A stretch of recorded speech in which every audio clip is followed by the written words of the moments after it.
Neutrophil nursing lectures. आज का topic है नेफ्राइटिक सिंड्रोम। इसको हम दूसरे नाम से जानते हैं जिसका नाम है ग्लोमेरुलोनेफ्राइटिस। ठीक है, तो नेफ्रोटिक सिंड्रोम हमने पिछले वीडियो में पढ़ा था। नेफ्रोटिक और नेफ्राइटिक सुनने में तो एक जैसा है, पर इसका एक मेन फीचर है। नेफ्रोटिक सिंड्रोम में हमने पिछले वीडियो में जाना था कि उसमें प्रोटीन यूरिया हो रहा था।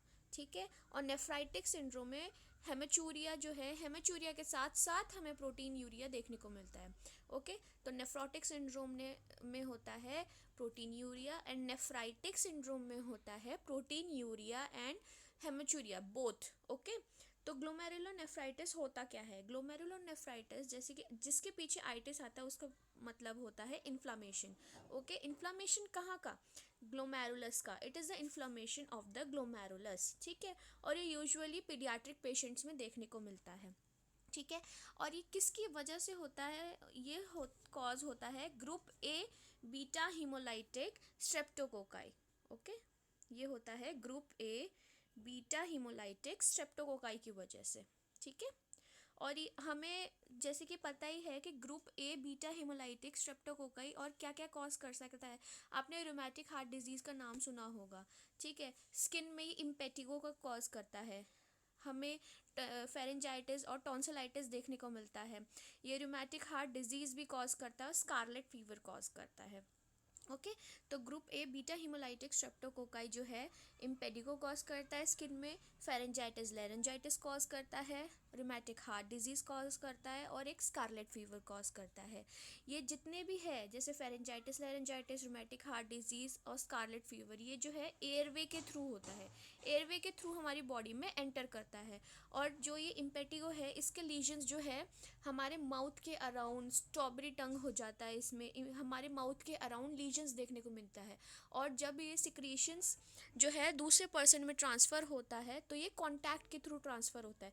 तो स्किन वाला जो है सिर्फ और सिर्फ कॉन्टैक्ट के थ्रू ट्रांसफ़र होगा। Pharyngitis laryngitis, rheumatic heart disease और स्कारलेट फीवर ये जो है हमारा एयरवे के थ्रू, सबसे पहले इसका मोड ऑफ एंट्री है एयरवे, उसके बाद ये ट्रैवल करते करते हार्ट तक पहुंचेगा, और स्कारलेट फीवर ये भी हो सकता है इससे। जो ग्लोमेरुलोनेफ्राइटिस के पेशेंट्स हैं या पोस्ट इन्फेक्शियस ग्लोमेरुलोनेफ्राइटिस जिसको है, उसको हमेशा उसकी जब भी हम हिस्ट्री लेंगे तो वो हिस्ट्री में ये बोलेगा कि हाँ मुझे 1 से 2 हफ्ते पहले सोर थ्रोट, फेरेंजाइटिस या लैरेंजाइटिस हुआ था। तो इन पेशेंट्स की हिस्ट्री होती है कि इनको 1 to 2 week prior sore throat, laryngitis या फेरेंजाइटिस हिस्ट्री कंफर्म होती है इनकी। ओके, तो अब आते हैं हम पैथोफिजियोलॉजी में। पैथोफिजियोलॉजी क्या होता है? Due to any aetiology. Aetiology कोई भी हो सकती है, या तो वो ऑटो इम्यून की वजह से या इन्फेक्शन की वजह से। ठीक है, ऑटो इम्यून में क्या होता है? जो भी जैसे कि एंटीजन एंटीबॉडी का कोई भी रिएक्शन, ठीक है, या ऑटो इम्यूनिटी की वजह से। ठीक है, या तो इन्फेक्शन। इन्फेक्शन कौन सा? जो कि सोर थ्रोट और ये जो group A beta haemolytic streptococci की वजह से कोई भी इन्फेक्शन हुआ। ठीक है, due to any aetiology antigen antibody reaction होगा। एंटीजन एंटीबॉडी रिएक्शन करेंगे तो जैसे हमने पढ़ा था कि डैमेज करेंगे वो फिल्ट्रेशन मेम्ब्रेन को। अब हमारा फिल्ट्रेशन मेम्ब्रेन हम फिर से देख लेते हैं। ये हमारा है ग्लोमेरुलस। ओके, यहाँ पे आता है basement membrane, and this is the Bowman's capsule. इसको बोलते हैं फिल्ट्रेशन मेम्ब्रेन। ओके, तो ये क्या करेगा? डैमेज करेगा इस फिल्ट्रेशन मेम्ब्रेन को। इसको, ये जो फिल्ट्रेशन मेम्ब्रेन है इसको डैमेज करेगा जो भी एंटीजन एंटीबॉडी रिएक्शन होगी। तो वो क्या करेंगे कि फिल्ट्रेशन मेम्ब्रेन को डैमेज कर देंगे, जिसकी वजह से क्या होगा? पोर्स यहाँ पे बड़े हो जाएंगे। पोर्स ओपन होने की वजह से प्लाज्मा प्रोटीन के साथ साथ आरबीसीज भी इसमें से फिल्टर होंगे। जो नेफ्रोटिक सिंड्रोम था उसमें फिल्टर कौन हो रहा था? Plasma protein, only the albumin. और यहाँ पे जो फिल्टर हो रहा है प्लाज्मा प्रोटीन के साथ साथ आरबीसीज।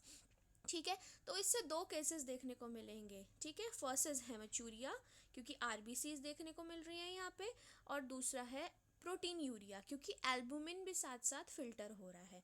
अगर हेमेचूरिया है तो यूरिन हमारा कैसा होगा, डार्क ब्राउन कलर, जैसे कोका कोला होता है ना, कोका कोला जैसा कलर होगा, ठीक है। और साथ के साथ एनीमिया भी होगा, ठीक है। अब प्रोटीन यूरिया है, तो प्रोटीन यूरिया यूरिन से एल्बुमिन निकल रहा है, तो एल्बुमिन क्या करता है, हमारे बॉडी में ऑन्कोटिक प्रेशर को मेंटेन करता है। एल्बुमिन ही नहीं रहेगा तो ऑन्कोटिक प्रेशर डिक्रीज हो जाएगा, ठीक है, जिससे कि हमारे एक्स्ट्रावेसेशन होगा, ब्लड वेसल से ब्लड जो भी फ्लूइड है वो बाहर निकलेगा, उससे एडिमा होगा, ठीक है। एडिमा होगा, हाइपोवोल्यूमिया होगा बॉडी में, ठीक है। हाइपोवोल्यूमिया की वजह से रास एक्टिवेट होगा, रास एक्टिवेट होगा तो वो ओलिग्यूरिया कॉज करेगा, ठीक है। ओलिग्यूरिया कॉज होगा, हमारे बॉडी से यूरिन बाहर नहीं आएगा तो वेस्ट जो है वो एक्यूमुलेट होगा, इलेक्ट्रोलाइट्स बाहर नहीं जाएंगे, तो वेस्ट और इलेक्ट्रोलाइट्स दोनों हमारी बॉडी में इंक्रीज हो जाएंगे, साथ के साथ हमें हाइपरटेंशन देखने मिलेगा, ठीक है। तो हमने पढ़ा था नेफ्रोटिक सिंड्रोम में प्रोटीन यूरिया का जो भी पैथोफिजियोलॉजी है वो इस पोर्शन में आएगा। और नेफ्राइटिक सिंड्रोम में जैसे कि हेमेचूरिया भी देखने को मिलता है और साथ के साथ प्रोटीन यूरिया देखने को मिलता है, तो ये एक नई चीज़ है। हेमेचूरिया होगा तो डार्क ब्राउन कलर यूरिन होगा, जो कि हम कोला कलर यूरिन बोलते हैं, और एनीमिया देखने को मिलेगा। तो आप अच्छे से पैथोफिजियोलॉजी पढ़ने के लिए नेफ्रोटिक सिंड्रोम भी एक बार पढ़ लीजिए, ओके। तो हम आगे बढ़ते हैं।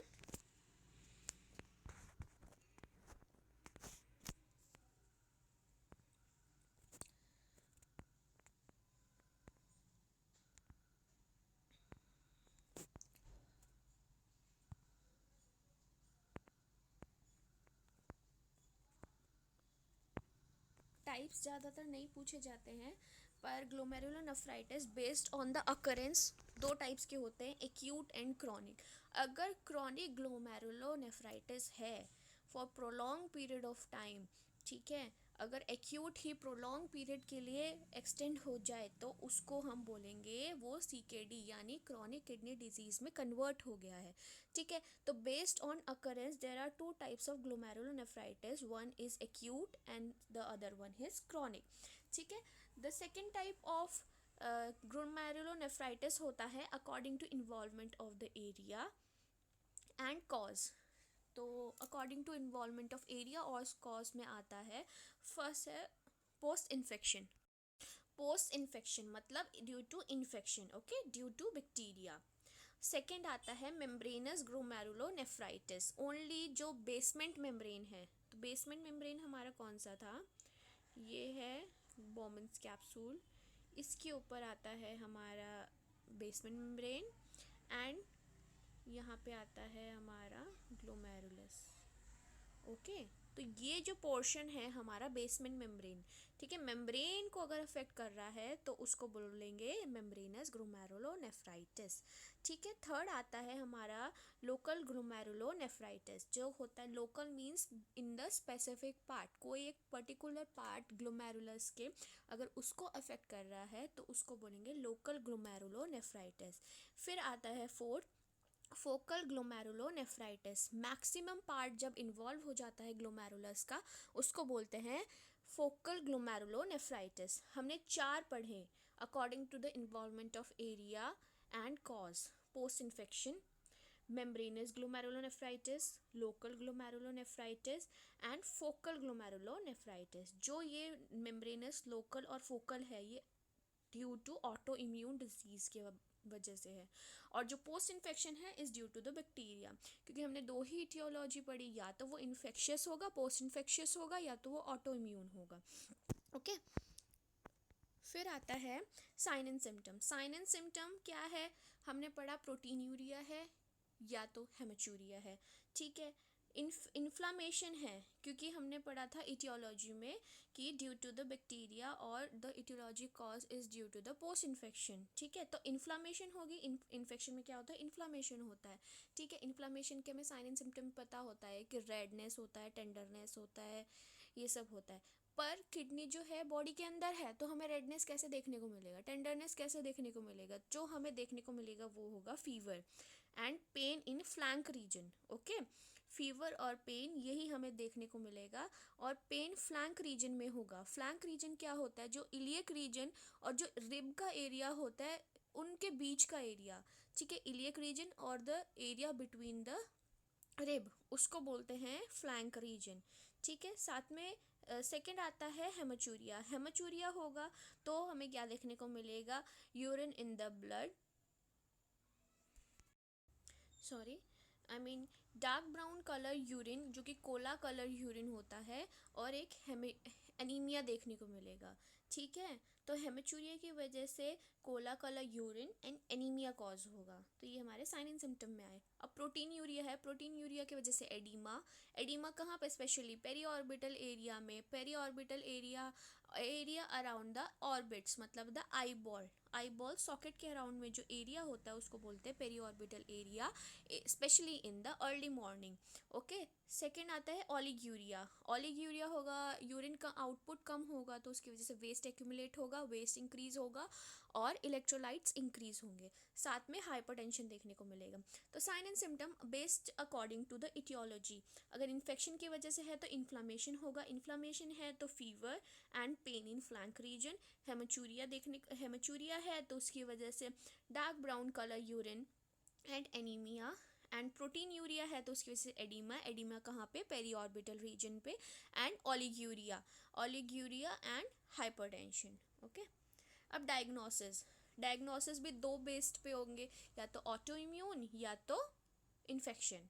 ठीक है, अगर ऑटो इम्यून है तो हमने नेफ्रोटिक सिंड्रोम में भी बात की थी, इसका confirmatory diagnosis is through the renal biopsy. Renal biopsy में ही पता चलेगा कि ये ऑटो इम्यून डिजीज़ है या नहीं। ठीक है, और अगर पोस्ट इन्फेक्शन है, पोस्ट इन्फेक्शन में हम ASO टाइटर देखते हैं।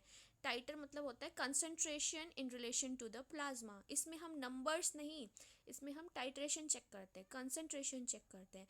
ASO का फुल फॉर्म होता है एंटी स्ट्रेप्टोलाइसिन ओ टाइटर।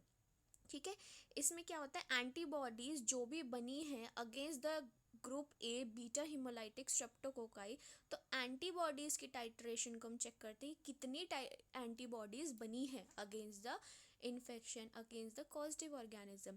तो इसका नॉर्मल होता है लेस देन 200। ठीक है, अगर मोर देन 200 होगा we will diagnose it as post infection glomerulonephritis. उसके बाद हम यूरिन रूटीन एंड माइक्रोस्कोपी कर सकते हैं एंड KFT चेक कर सकते हैं। KFT के बाद हम 24 आवर यूरिन प्रोटीन चेक कर सकते हैं। अब मैनेजमेंट मैनेजमेंट में दो टाइप के हो सकते हैं। पोस्ट इन्फेक्शन, अगर पोस्ट इन्फेक्शन है तो एंटीबायोटिक से ही ठीक होगा, क्योंकि ग्रुप ए बीटा हिमोलाइटिक जो है एक बैक्टीरिया है, तो हम एंटीबायोटिक से ट्रीट करेंगे, और एंटीबायोटिक कौन सा होगा, पेनिसिलिन। ओके, अगर ऑटो इम्यून होगा तो हमने नेफ्रोटिक सिंड्रोम में भी पढ़ा था कि कॉर्टिकोस्टेरॉइड जैसे कि प्रेडनिसोलॉन उनसे ही ठीक होगा। अब सिम्टोमेटिक मैनेजमेंट, नर्सिंग मैनेजमेंट और dietary management is as same as nephrotic syndrome.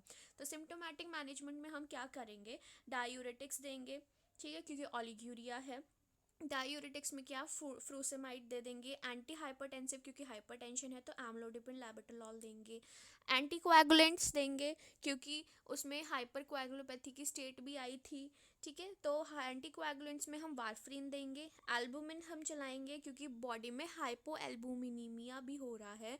ठीक है, लिपिड लोअरिंग एजेंट भी देंगे जो कि होता है एटोरवास्टैटिन। ठीक है, अब नर्सिंग मैनेजमेंट में आते हैं। नर्सिंग मैनेजमेंट में हम 4 आवरली BP मॉनिटरिंग करेंगे, आयो चार्टिंग करेंगे, 6 आवरली वेट मॉनिटरिंग करेंगे डेली।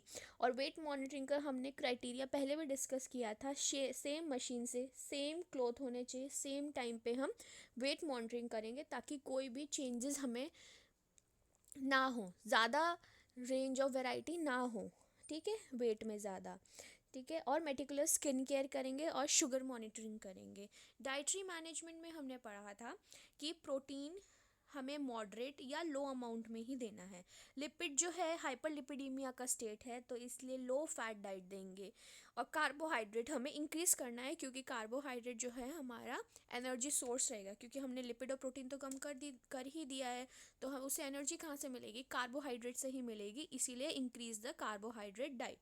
सोडियम और पोटेशियम रिस्ट्रिक्टेड होगा क्योंकि यहाँ पे ओलिग्यूरिया हो रहा है, ओलिग्यूरिया की वजह से वेस्ट इंक्रीज हो रहा है, वेस्ट इंक्रीज हो रहा है, साथ के साथ इलेक्ट्रोलाइट्स भी इंक्रीज हो रहे हैं बॉडी में, तो हम सोडियम पोटेशियम रिस्ट्रिक्टेड डाइट देंगे। और लिमिट द फ्लूइड इनटेक, क्योंकि यहाँ पे एडिमा हो रहा है तो फ्लूइड इनटेक को हम कम कर देंगे।